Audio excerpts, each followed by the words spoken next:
예수님께서 이 땅에 오신 목적은 화목제물이 되시기 위해서 오셨다고 했습니다.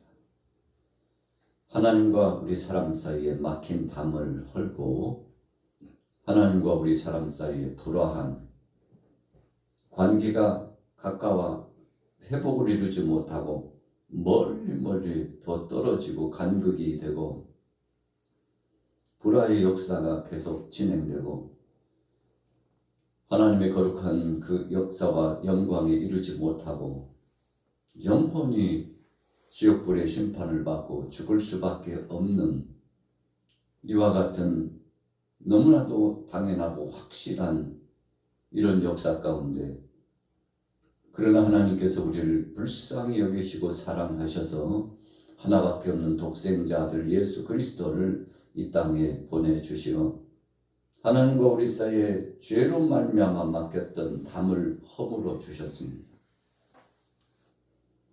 깊은 수렁과 같은 간극이 있었죠. 죄 때문입니다. 하나님 앞에 가까이 가고 하나님과 동행하면서 살아야 되는 것이 본래 우리 사람을 지으신 하나님의 뜻입니다. 그리고 그런 영광스럽고 복된 복을 우리 사람 편에 허락해 주셨죠.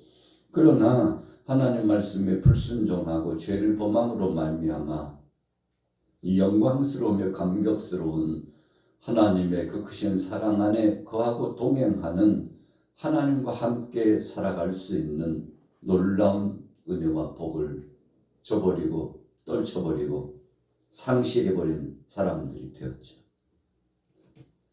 이 사람들이 힘을 다하고 사력을 다하여서 마치 정글의 늪에서 빠졌을 때 헤어나오고자 애를 쓰는 것처럼 해보려고 애를 써봐도 힘으로 안 됩니다.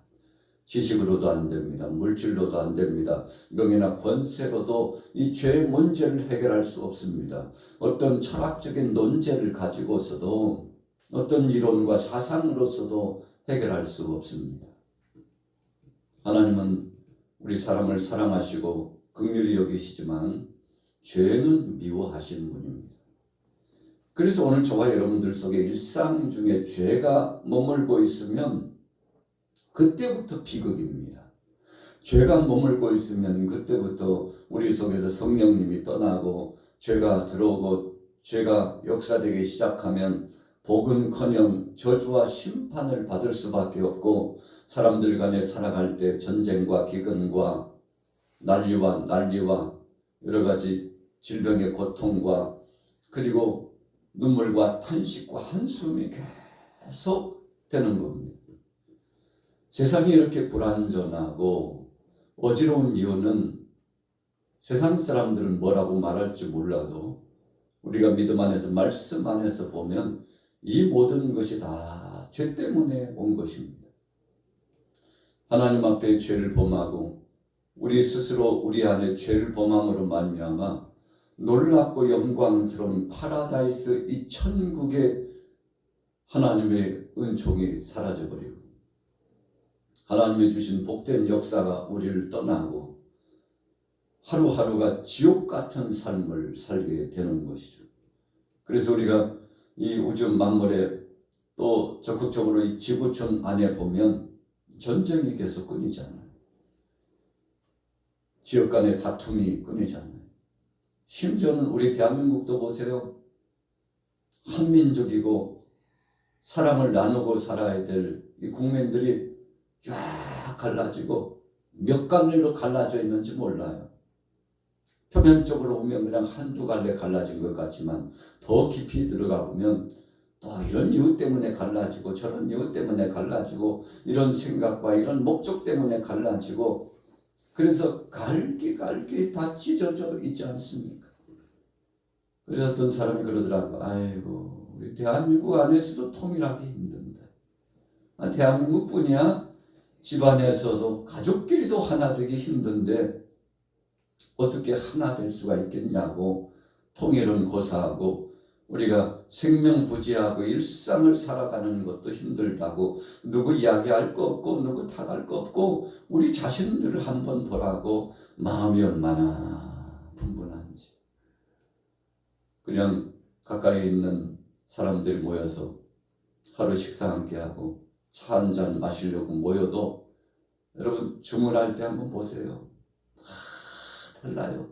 성격이 다르고 성향이 다르고 생각이 다 다릅니다.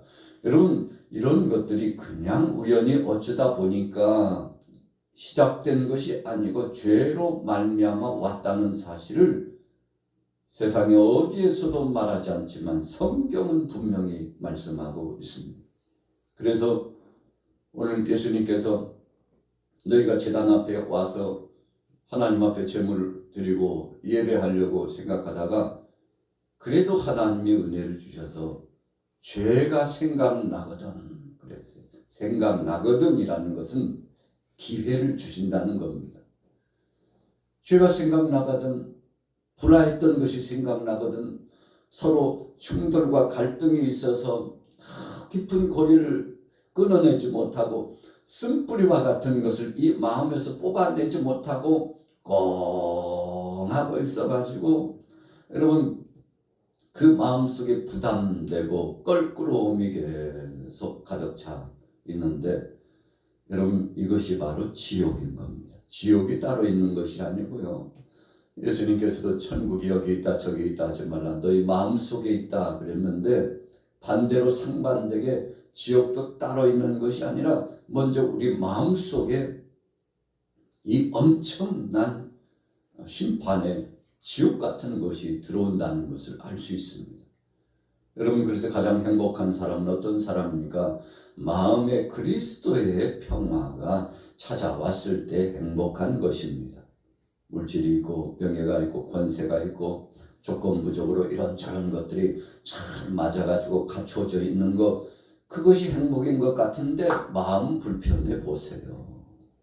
얼굴에 인상을 찌푸리고 눈동자가 아래쪽으로 깔아지고 그리고는요 미간을 찌푸리고 사람들과의 관계 속에서 톡톡톡톡톡 터져나가면서 적지 않게 갈등이 계속되고 여러분 이 심리적으로 마음이 편안하지 않은 것만큼 불행한 것은 없는 것입니다. 그래서 제단 앞에서 예물을 하나님 앞에 올려드리다가 제물을 준비하고 왔는데 그 사람 생각이 나고 그 공동체가 생각이 나고 이 문제까지 왜 내가 여기에 짊어지고 왔을까?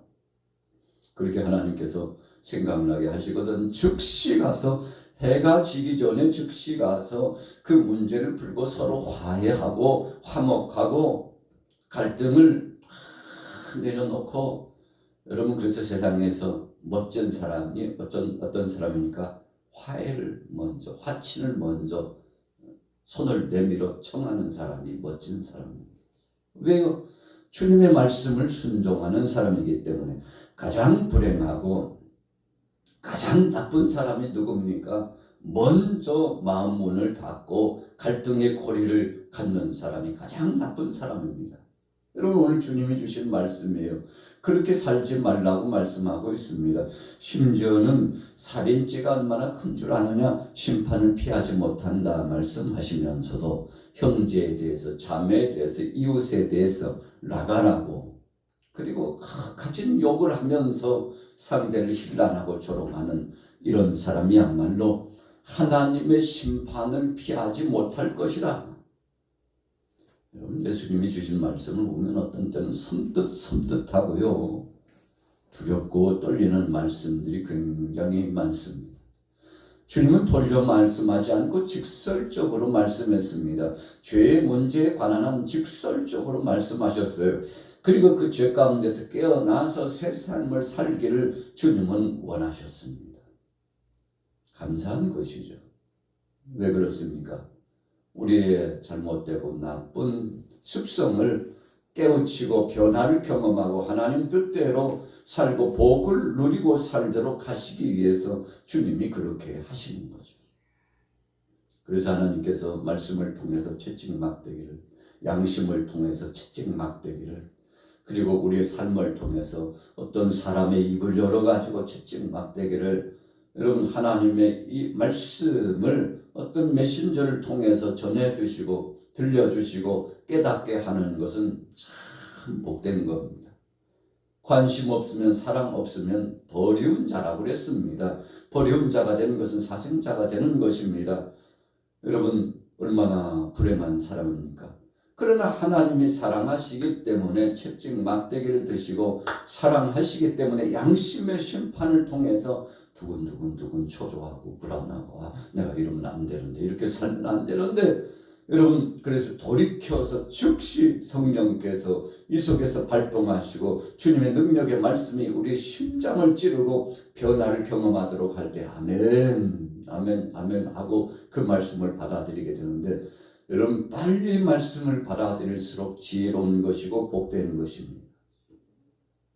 어떤 사람은 하나님께서 깨닫게 해주시고 참 복된 길을 제시해 주어도 거부해요. 마음속에서 팍 패대기를 치고 거부해요. 여러분 불행한 사람입니다. 왜요? 하나님이 기회를 주시는데 복받을 기회를 주시고 은혜 받을 기회를 주시는데 거부하니까. 그래서 요한계시록의 말씀에도 볼지어다 내가 문 밖에서 문을 두드리노니 누구든지 내 음성을 들으면 문을 열어라 그랬죠. 그러면 주님 들어오시겠다고 그랬어요. 주님 때문에 잔치가 이루어진다고 했습니다. 너도 먹고 나도 먹자 하고 주님이 잔치를 진행한다고 말씀했는데 참 감사한 거죠. 주님이 노크를 이렇게 하신다. 주님 저를 부르셨습니까? 주님 제게 주신 말씀 감사합니다 하고 우리는 주님 앞에 영광 돌려야 될 줄로 믿습니다. 자, 오늘 본문에 보세요. 17절 말씀에 내가 율법이나 선지자를 폐하러 온 줄로 생각하지 말라. 폐하러 온 것이 아니요 완전하게 하려 함이라. 예수님께서 구약의 말씀을 계속 인용하시면서 종종 말씀을 주셨는데 왜 이렇게 말씀을 인용하셨을까요? 그리고 주님은 세상 사람들이 보편적으로 생각한 율법 중심의 말씀을 가지고 있었는데 예수님께서는 그것에 오히려 더하여 완전한 말씀으로 역사하시고 함께 하셨죠. 율법에 의하면 이는 이로.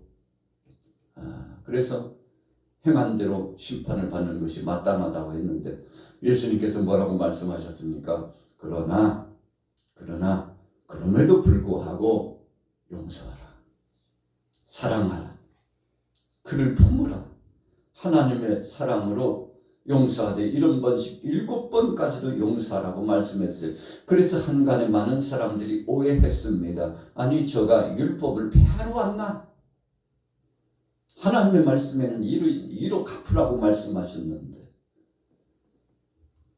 자신이 행한 대로 심판받는다고 말씀했는데 용서하라니 무슨 말씀을 그렇게 하시냐고 율법을 폐하러 오셨나 하고 사람들이 오해했는데 그러나 주님 그래서 오늘 17절 말씀에 내가 율법을 폐하러 온 것이 아니고 완전케 하러 왔다. 완전케 하라고 했다는 이 말씀은 그 하나님의 말씀 속에 있는 중요한 진의, 그 의미, 깊은 하나님의 속뜻, 하나님은 사랑이여 긍휼의 하나님이라는 사실, 하나님은 심판이 목적이어서 그 말씀을 주신 것이 아니고 다시는 죄를 범하지 말라는 말씀으로 주신 것이고 그보다도 더 중요한 것은 그들을 품고 사랑하고 인내하고 때를 기다리고 여러분 이렇게 기회를 주는 것이 하나님의 속뜻인 것을 오늘 예수님께서 말씀해 주신 것이죠. 그래서 안갚음을 하고 보복하며 살지 말고 오히려 상대를 선대하고 쌍욕을 하고 입에 담지 못할 말을 하면서 그렇게 살지 말고 얼굴에 미간을 찌푸리지 말고 얼굴을 환하게 우리가 천사와 같다고 표현하잖아요. 환한 얼굴로 마음의 평정심을 되찾고 수시로 갈팡질팡 갈대처럼 흔들리고 마음이 요동치고 여러분 이것은 복된 삶이 아닙니다. 들어왔던 복도 어디로 터져나갔는지 모를 만큼 사라져버리는 것이죠. 이유가 뭡니까? 오늘 본문에 예수님 분명히 말씀하셨죠. 22절에 같이 읽어봅니다. 22절 시작. 나는 너희에게 이르노니 형제에게 노하는 자마다 심판을 받게 되고 형제를 대하여 나가라 하는 자는 공회에 잡혀가게 되고 미련한 놈이라 하는 자는 지옥불에 들어가게 되리라. 아니, 가만히 있어봐. 내가 생각했던 그 불만족스러운 불평, 원망이, 희생과 질투가, 못마땅하고 생각했던 그 마음속의 부담감이, 그것이 처음에는 자리 잡아가지고 그것이 대수하고 일상의 생활인 줄로 알았는데, 그것이 습관이 되고 그것이 습성이 돼가지고 작은 불씨 같은 것이 죄를 낳고, 죄가 장성한 즉 사망에 이르고, 그것 때문에 처음에는 작은 것으로 시작했는데 그것이 불씨가 되고 나중에는 사람을 죽이는 데까지. 그리고 원수도 이런 원수가 없이 확 뒤틀려 가지고 여러분 꼬여버린 인생의 삶이 되어버리는 것. 여러분, 이것이 바로 지옥 같은 고통이 찾아온 것이요, 하나님의 심판이 임한 것이라고 오늘 예수님께서 말씀하고 있는 것이죠. 그래서 미워하지 말라 그랬어요. 여러분, 시기하고 쟁론하고 분열하고 이간질하지 말고 다투지 말고 서로 간에 화평하고 하나 되고 사랑으로 용서로 나아가라고 말씀하는 거죠. 여러분, 그렇게 됨으로써 하나님의 영광을 드러내고, 그래서 24절에 예물을 제단 앞에 두고 먼저 가서 형제와 화목하고 그 위에 와서 예물을 드리라. 여러분, 결론의 말씀이죠. 오늘 하루를 어떻게 살아가시겠습니까? 어제 꽉 맺혔던 것에 또 하나 엉켜가지고 꼬인 삶입니까? 아니면 맺혔던 것도 풀어버리고 이제는 새로운 삶으로 하나님의 은혜 가운데 소통을 이루고 화목을 이루고 손에 손을 잡고 용서하고 사랑하며 이렇게 사시겠습니까? 오늘 주님은 후자의 그 삶을 원하십니다. 여러분, 우리 인생이 간거해봤자 7, 80을 살아간다고 그러는데 인생이 길지 못합니다. 그런데 아웅다웅 싸우고 다투면서 분열하고 이간하고 그냥 못 잡아 죽여서 한다고, 여러분, 이런 것은 주님이 기뻐하시지 않는 것입니다. 우리가 복음을 붙잡고 예수 그리스도를 구주로 영접했다면 가는 곳곳마다 화평의 사신, 평화의 사신이 되어서, 왜 사신입니까? 주님의 분부하신 명령을 받잡고 믿음을 실천하는 사람이 되었다는 뜻이죠. 오늘 하루 평화의 사신이 되어 주님을 기쁘시게 하고 행복 충만한 여러분들 되시기를 예수님의 이름으로 축원합니다.